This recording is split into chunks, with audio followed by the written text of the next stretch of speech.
Hey guys, welcome to another episode of Footy Banter and Insights. Today we're going to talk about a supercharged Premiership game, Man City versus Arsenal, a game which had practically everything, and I think, and again, a referee's decision was crucial to the outcome as well as the gameplay. So we'll start off with Varun, a resident Arsenal fan, to give his insights. I I don't know what to say. There are so many emotions going through me now. Part of it is just happy with the way we defended. Another part is just pure anger at the referee decision. For some reason, these EPL referees are so shit, so shit. They always want to be the headline. Correct? They ruined the game by giving that red card at the end of the first half. And the game up till that point was so good with both teams playing amazingly well. And that second yellow card again wasn't warranted, right? Trossard was in the moment, right? You cannot just stop immediately after when you're playing football, right? And the crowd is so loud. Sometimes you don't just hear the whistle, right? You cannot give a yellow card for that and ruin the game like that. I think the referees, again, as I said last time, I don't know what they spoke up. I really don't know what they smoke up before the game. And I don't understand this obsession of always dishing out yellow cards and red cards at the smallest of fouls and the smallest of things. It is really ruining the game for all the spectators out there. Now coming to Arsenal, I think we defended extremely well. I think the setup was very good. All like hats off to all the players. They worked amazingly hard. All the substitutes that came in as well. I think that each and every one gave their best. Like I think they left everything on the pitch, their sweat, their hard work, their blood. It was like they were like warriors today. So hats off to them, hats off to Arteta for kind of motivating them to kind of get so much out of them. As an Arsenal fan, I loved the fight. Like I cannot say anything else about the team. One thing I was just disappointed at right at the end was I think Harvard should have closed Grealish down much better from that corner. You could see Thomas Partey pointing at Grealish, telling Havertz to close him, but he never moved. And I think these are the small things. The team has worked so hard. The 3 points are right there in your grasp, away at Man City, and you cannot switch off like that. You cannot switch off like that in an EPL game till the last whistle is blown. The match is not over till it's over, right? And I think that's the only point I would say was a kind of a drawback from an Arsenal player.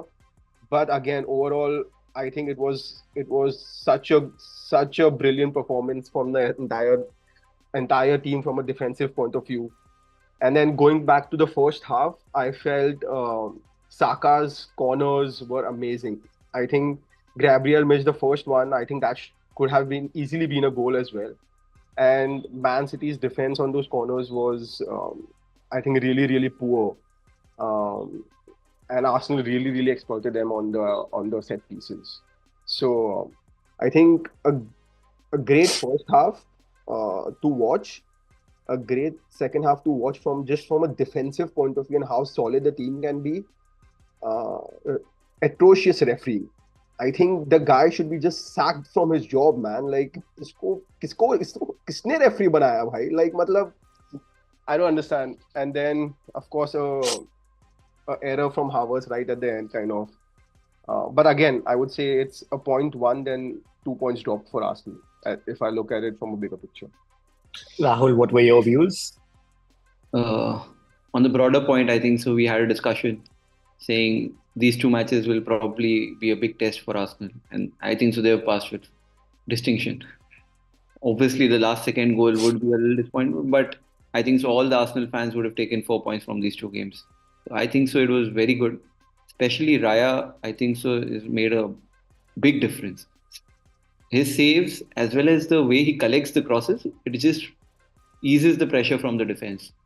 The defense to have the confidence for defending against Man City for 45 minutes right at their box and doing it so well. Tremendous effort. I think Arsenal is the best defending team in the Premier League right now, by far. By far, like the way Timber, Calafiori's goal, we'll mention that later, but Timber, Calafiori, Gabriel, Saliba, and Raya, I think it can't get better than this. And with Ben White on the bench as well. Like I think Arsenal is the best defending team by far, even better than City for sure. And Kivior and Tomiyasu are not bad either. So And the defenders score more goals than quite a few team strikers, maybe including Man United. Yeah, I was going to mention that. More than our striker as well. More than the Arsenal striker as well. So I'll let Manan share his feedback and then yes. So I actually do not have a problem with the second yellow card that was shown. My problem is the consistency, because in the first half, Jeremy Doku had also kicked the ball away and he was not shown a yellow card. So that is the issue. Arsenal players should already know by now, with their experience of Declan Rice's red card a few weeks back, that this is going to happen, this can happen. And I agree that it's a loud stadium and you're in the flow of the movement. Manan, but if there it was enough deliberate, time. right? Sorry, I'm going to cut you off here. If it was a deliberate thing, I could have agreed with you, but that wasn't a deliberate thing. How do you know it's Because not deliberate? If you look at the red card again, right? He was in the motion of clearing the ball already. No, the whistle had gone. Like, he can be in the motion, but you have to but play you to the can't just whistle. stop midair, right? You can't just stop running and become a statue, right? No, You I can't do don't that. agree. Like, You, I think you he have had played enough football. time. All of us have played football. You Yeah. can't just stop midway and just be like, oh my god, I have to stop like that, right? Like, you can't do that. No, but a lot of You are in a players, motion. If you are in see, a motion to do something, you're going to complete your motion, a right? lot of players get out of And making we were tackles, wait, right? So no they no are no no no no stopping no no midway. in that point, at that point, it was right at the end of second half. The whole mindset was about clearing the ball as soon as possible, right? We are so close to the whistle. Trossard was already in that mindset that I have to clear the ball. He was already in that mindset, and when you are in that mindset, you're going towards the ball to clear it, and someone blows a whistle, you can't stop yourself like that. You It's can. physics. You It's can. physics. You No, can. it's Like, you can't get out of defy tackles, physics. Varun, all the time. So Yeah. it's not like you cannot do it. And you can't give a yellow card like that, because sometimes a player might not even listen to the whistle, right? It's so loud out there. Yeah, but that's the player's First of all- job, right? Like, first the of all- problem is not that he's given a yellow card. The problem is I consistency. think you need to that he watch. has. I think you need to watch the replay again. I've seen it 5 times now. I think you need to watch it again and again and again to actually clarify how physics works. This is not how physics works. You can't stop yourself midway in a motion. That's not how it works. So एक बार देख ले, video देख ले, 2 बार देख ले, भले 3 बार देख ले, तब जाके देखो पता चलेगा कि एक्चुअली में क्या हुआ. Yeah, मैं तो देख के ही बोल रहा हूँ. No. So It's stop not defending like, the referees. The referees are the piece of shit. Correct? No. I Don't think- act like Mark Howard over there, who can kind of comes out on the television and backs the referees every fucking shit they do. Don't act like that. Right? See, I'm not So- backing the referee. I'm I'm just not- saying I'm not that- sorry much after this. and fucking I'll talk to you about this when United के साथ कुछ होएगा ना, then I'll come and talk to you about this.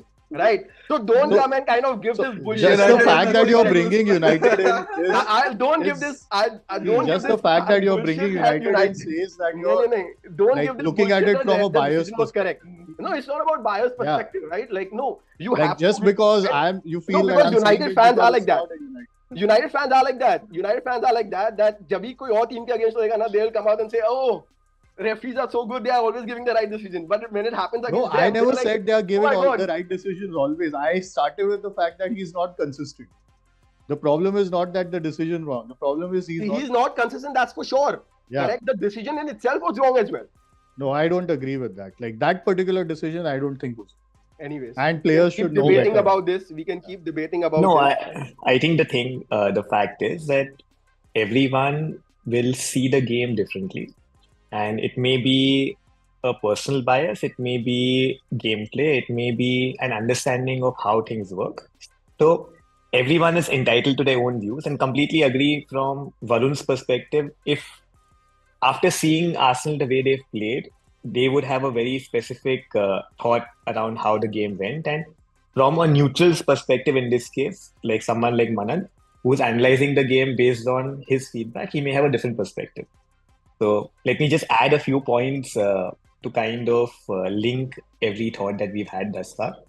So number one, like Rahul mentioned, and I echo the same, that a week back we had discussed Spurs away, Atlanta away, City away, without Declan Rice and Martin Odegaard, and without Martin Odegaard for a stretched period of time, how would Arsenal react? And I think they have done really well.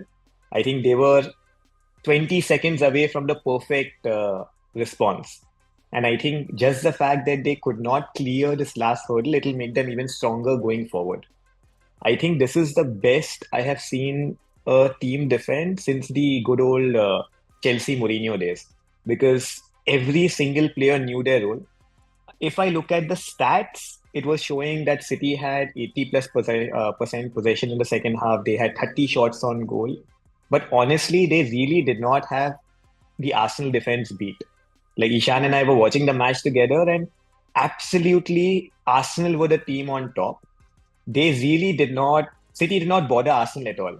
Every single player knew where to go, how to defend. They were not getting the touches in the opposition box. They were not getting the ball towards the goal as well. And if I look at it from back to front, and if I look at it from the start of the game started off so well. Like, I think the first few minutes of the game was all action. And then Haaland scored. Then Calafiori scored, I think, one of the best debut goals which you can see, right? Like, just the Yes. technique in that goal was amazing. Like, we were talking about people getting signed from Bologna. This guy has just come in and just, lit the Premier League on fire today. And then we have Gabriel, who scored in the North London derby from a Saka corner. And we have another Saka corner, and Gabriel again gets behind. And it was a Kyle Walker mistake. Yeah. He is not even trying to defend him properly. He's just trying to ruffle him. And Gabriel tells him, "Let me show you what I can do." And the And interesting thing is Kyle Walker opted to mark Gabriel for that yes, corner, because for the correct. previous corner, Doku was Doku marking was him, marking. and he totally Absolutely. left him alone. And you Correct. see that just before the corner is played, Doku is still marking him, and Walker comes and asks him to swap players. Correct. So I think if we look at it, Arsenal deserve a lot of credit for going to the Etihad, uh, getting so much of pressure, coming out with 2 goals. And then, if I echo the game-changing moment, so number one, Trossard was on a yellow card. We have seen what referees are doing in the Premier League. I think it was rather than it was him being naive. When you are on a yellow, you cannot look at. So if you look at the play even before the kicking of the ball, so he went in with his shoulder, but it was an aggressive move. Now, although that did not result in a yellow, when you are charged in that manner, then somehow things may not work out. So I think somewhere along the line, it was intensity and emotions getting the better of him in that moment. And of course, like everyone has a right to their own opinion. And I also feel the yellow was harsh. It was again the letter of the law. But I think that changed the game completely. Now, coming to the second Yeah, half, I think. you don't go into these games playing goody two shoes, right? You will get a Mhm. few tough tackles, right? That doesn't mean every tough tackle that you do should sway the referee to give every yellow card, right? So just That's what because I'm he went a saying. little hard at the back of him, that shouldn't persuade the referee to give him a yellow card just because he I don't went think, I across don't, his motion no, and no. cleared the ball, right? Because of I that. don't, I don't, I don't think he So got the that yellow. The Premier League clarified that he didn't get the yellow for the. exactly, right? Yeah, he So got the that first yellow. action should not influence the second action of kicking the ball, first of all. I'm not saying it influenced him. I'm saying when you are emotionally charged as a footballer, when you're on a yellow, like if I see the game even yesterday, so let's say if I look at the Chelsea game from yesterday, uh, Cucurella was on a yellow and he went in into a tackle. Luckily, he got the ball. Now, at that stage, it's naivety because when you are on a yellow, you have That to be more wasn't that careful. hard a tackle, UV. That It's wasn't not that. about it's not about So being hard on the tackle. You have to be careful. See, you at have to the be end of the careful, but day, you can't stop playing, right? but Eventually Varun, you're that's my playing point. the game over there, and that I think was first of all that tackle also agar forget the kick, even if that tackle in itself didn't demand a yellow card. So That is that true. kind of discussion is not even I don't know why we are having that discussion, why that point is being brought up. First of all, correct. Mhm. Second of all, there are two very separate situations, correct? The tackle is done, then he's going to clear the ball, and while he's trying to on his way to clear the ball, the referee blows the whistle, right? Mhm. So first of all, just because you are on a yellow card correct, you are not going to stop playing the game, or you are not going to stop just leaving the players alone, correct? Eventually, this is the game that decides the season.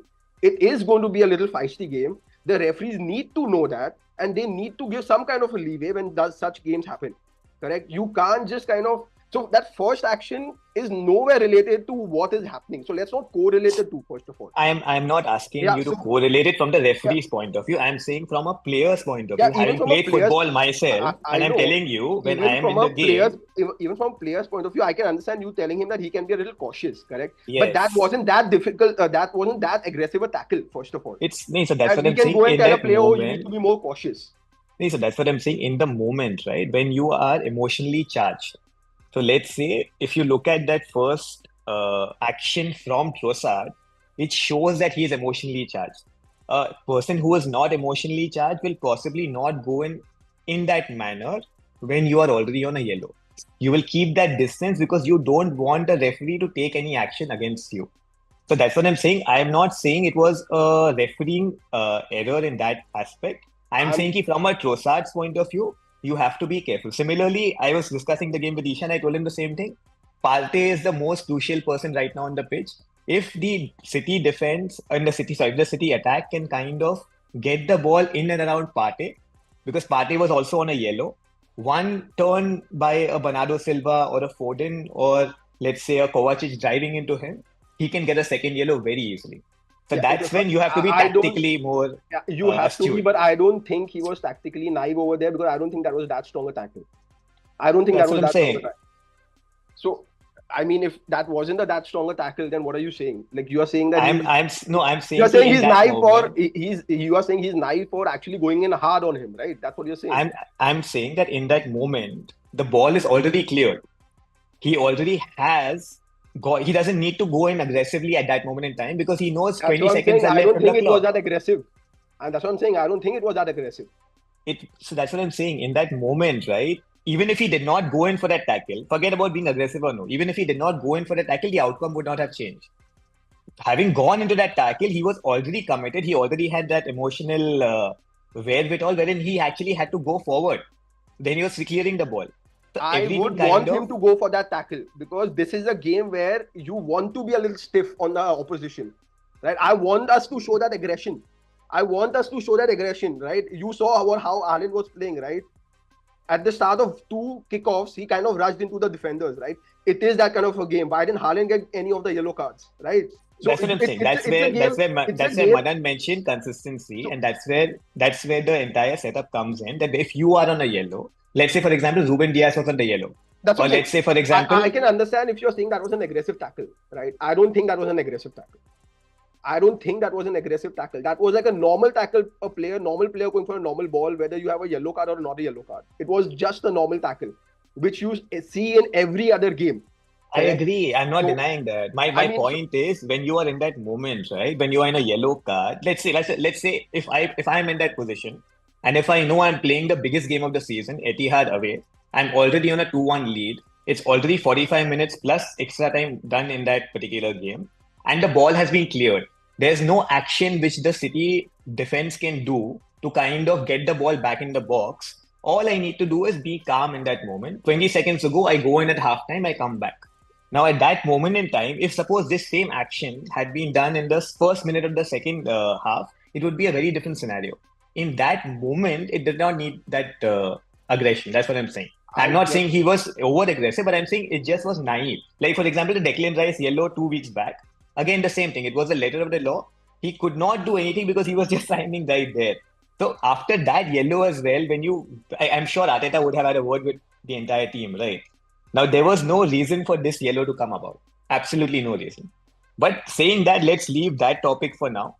Coming into the second half, the way Arsenal defended, I really felt there was no way City were going to score today. Like every single action which City made, it was not working. They did not, and I think City again, tactically, they were not the best today because every attack came through the center. Even when they tried to go a little bit wide, they were not consistent enough. Doku had a couple of good moments. Guardiola in the first 20 minutes was inside the box. You had Bernardo Silva going in, cutting in, passing the ball to Ruben Diaz, passing the ball to Kovacic. They were not taking shots. a couple of shots which they took, it did not really work out. And Raya was absolutely brilliant, both in terms of shot stopping as well as in terms of collection. And if you look at this Arsenal team right now, from back to front, like I would even take it one step further. Raya is, according to me, the best goalkeeper in the league right now by far. You've got Saliba and Gabriel, who are the best centre back partnership. Now with uh, Timber, Calafiori, and Ben White, and the other remaining Arsenal defenders, you've got amazing squad depth. You've got Rice, who is possibly the best defensive midfielder, maybe along with Rodri.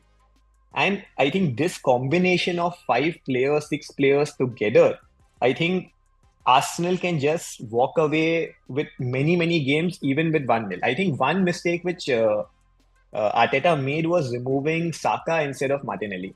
I would have really preferred Saka to be on the pitch for the entire 90 minutes, and because he can always attack a City defender much better in a one-on-one situation and create. If let's say they would have got one more corner and they would have pushed, let's say Gabriel or Saliba up front at during that moment, it might have actually resulted in another goal for the Arsenal. So I think that is one little slight tweak I would have done if I was Arteta. Otherwise, it was just a brilliant performance.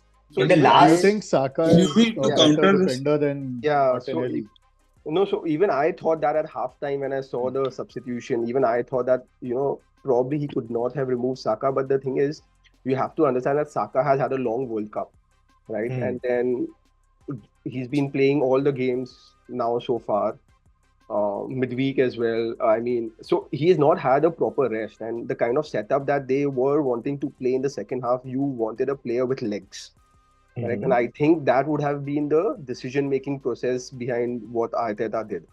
I I think think, just in terms uh, of freshness of legs, I think Saka kind of he sacrificed it. but I think on a counter, I think Arteta already knew how they were going to play, like Yeah, a low block yeah, and everything, yeah. and they were only going to attack on a counter attack.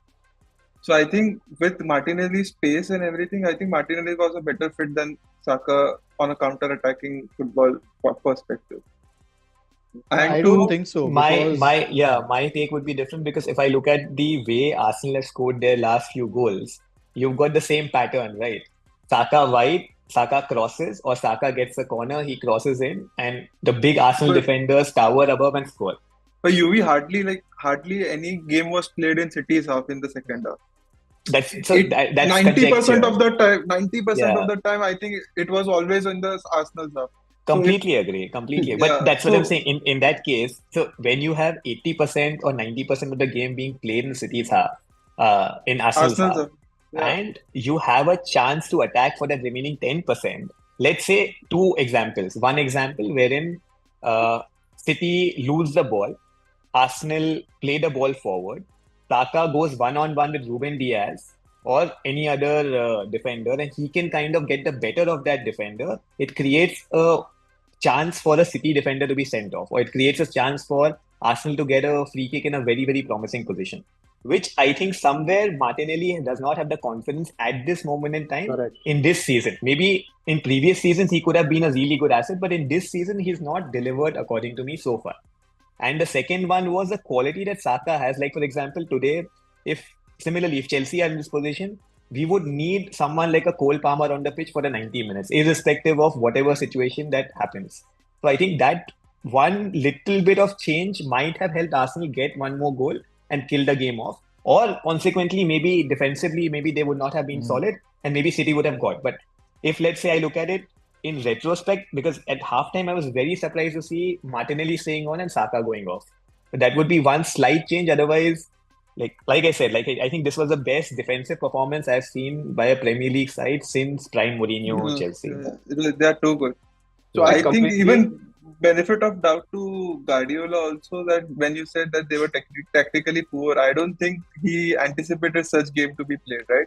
At the halftime whistle, I think after the red card, game was very boring, to be honest. It was just like one way, only City were attacking and Arsenal kept defending and defending. Like we always anticipated end-to-end football wherein one team will attack and then the other team will defend and then vice versa. I think Guardiola anticipated that type of football, but what he got in return was really something very different. That's why I didn't like Kovacic's play also today. He wasn't the best. Like he just kept passing the ball sideways, and he didn't try to break the lines or something like that. I don't think any City player tried to do that. That's where they missed, I think, a Rodri or a KDB who could have, like, contributed much more. So Completely agree. definitely Arsenal's defense was right up there, but I think had KDB or Rodri been there, I think that could have made a big difference in terms of breaking the lines in a low block. So just one last thought from me. How do you break a low block? So I'll give you three specific examples. One, because you're playing already against a man down, you stretch the game. So when you stretch the game, you invite a defender to kind of go wider. You Yes, pass the ball towards an inside right or an inside left, and create an overload on one side, and then cross the ball for the forwards correct. to close in. The second way is you have people driving in from midfield, coming into the box, wherein let's say you have a half position and you come into the box through, let's say Kovacic, instead of standing at the edge of the box, if he would have driven into the box, or if let's say one of the other top class City midfielders would have driven into the box and dodged a couple of Arsenal players in that position, they would Yes, have had to go closer to him. And when they go closer to him, they get more opportunities to pass the ball wide and then come in again.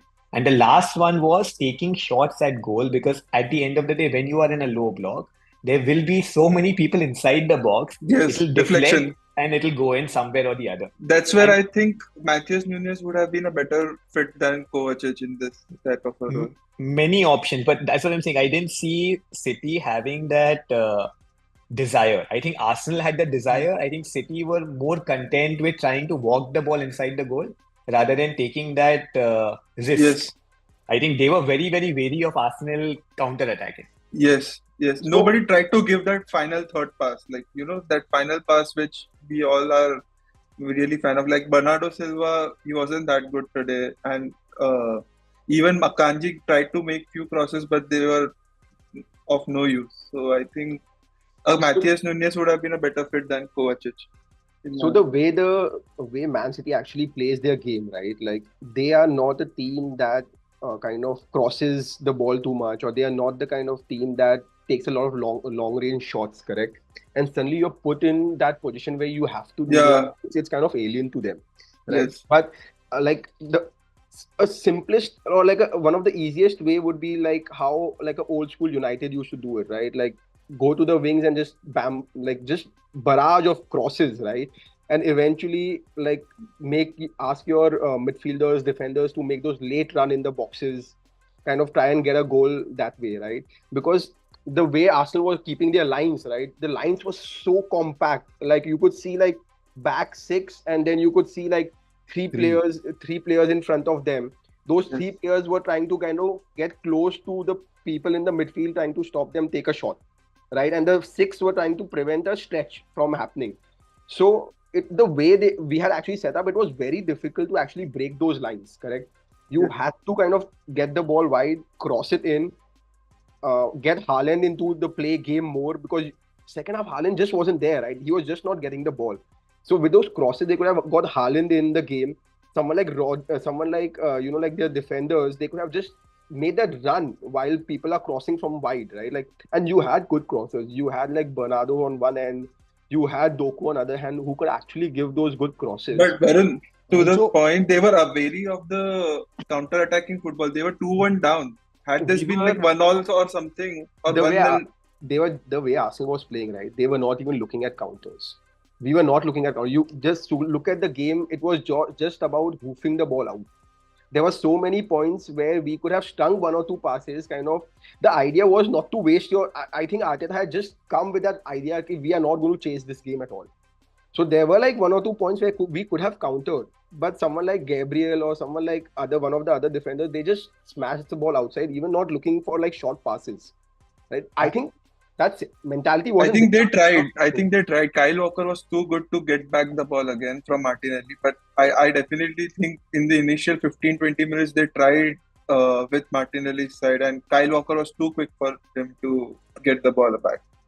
and what happens in such a low block is that if you're taking the ball out wide and Hmm. attacking through the wings, through your wingers, your wingers are actually being defended by the other team's wingers and not the defenders. So there is a Yeah. higher chance for you to beat the man and get in the cross or get the ball inside the box through that channel rather than like having 6 defenders right in front of you and trying to pass the ball inside.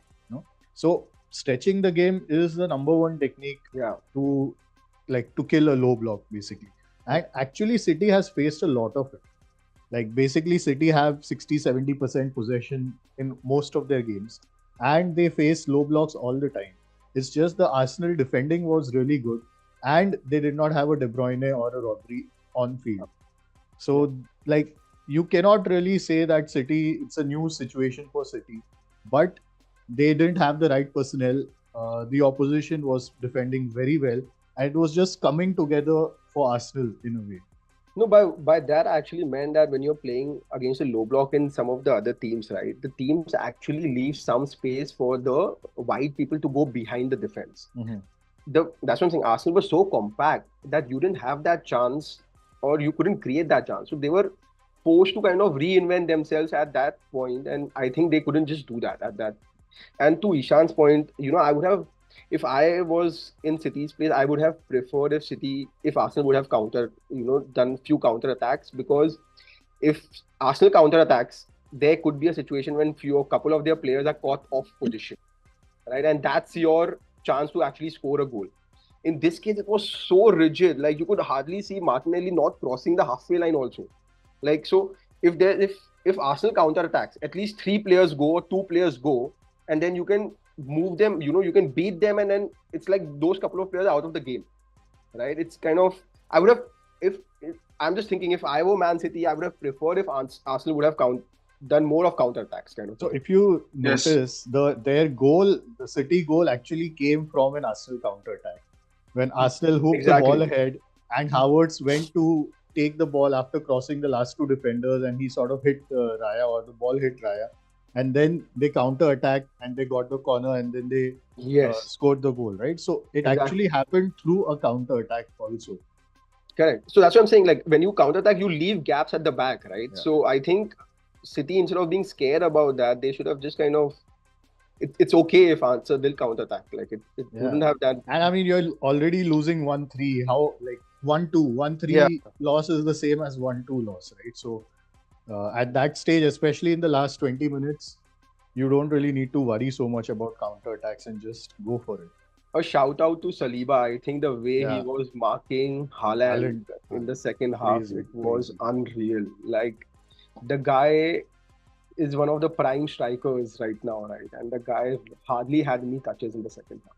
So So I think a shout one out. way they could have changed that is, again, sometimes when you are against such a rigid opposition, you have to change your tactics. So, for example, Haaland being the focal point only works when you're going to have that kind of crossers going to deliver that ball inside, Right. and if their keeper is not solid enough. Now, if Haaland takes a little bit of a step outwards, Saliba has a question whether he follows him or no.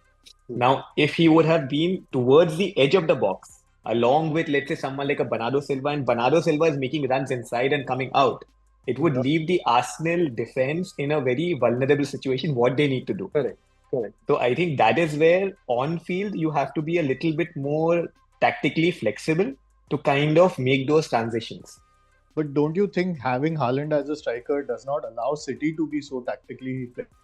No, I don't think so. I think today, again, I was mentioning to Ishan that Haaland's gameplay has improved significantly from a couple of years back. Like today, if you see his gameplay, right, he can do a lot more than what he could do He previously. links up the game also very well.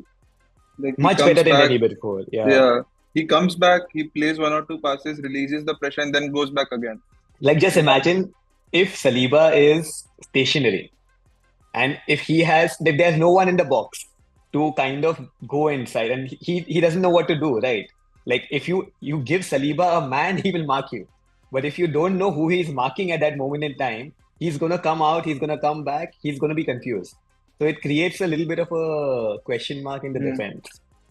I think so. One thing which they changed in the end, it was probably a little late. They switched Kovacic and Foden was the one who was on the edge of the box. So if they would have done it earlier, probably he would have gotten 1 or 2 shots and he would have been better at it. Yeah, It was surprising, as you were saying, right? Haaland never came deep, correct? And Haaland has a great shot on him as well, right? Like he has a bullet shot. So it was a little surprising that sometimes he didn't come deep and kind of take a long shot as well, right? Because so many times strikers actually do that. That and then I think even when Foden came in, Rahul mentioned that he moved to the middle right at the end. But I think even Foden has a very good long shot on him. True. Yeah. And it was very surprising that they couldn't get Foden in that position to actually take even a single shot from that left foot of his, right? So I don't know. I mean, at some level they miss a trick. It's also the kind of pressure of the clock on them that, like at that yeah, moment you just freeze, right? Your brain freezes. You stop thinking about how you can approach the game, or like, which is very rare for a Guardiola team or for Guardiola himself. But I think that kind of happened, right? Like, so I think a statement draw for Arsenal, which could have easily been a win.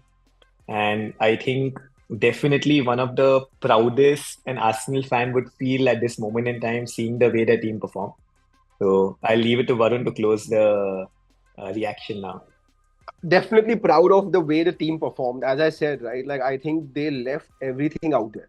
I think they gave it their all. I think it shows the commitment that they have and the passion with which they are actually fighting to win the title this year. Very pleased to actually see how the team actually kind of gave it their all today. I think it was amazing. Just extremely disappointed with how referee decisions can actually ruin the game. I mean, it was, yeah. So a good thing from an Arsenal team point of view, bad thing from an EPL, just as an EPL spectator.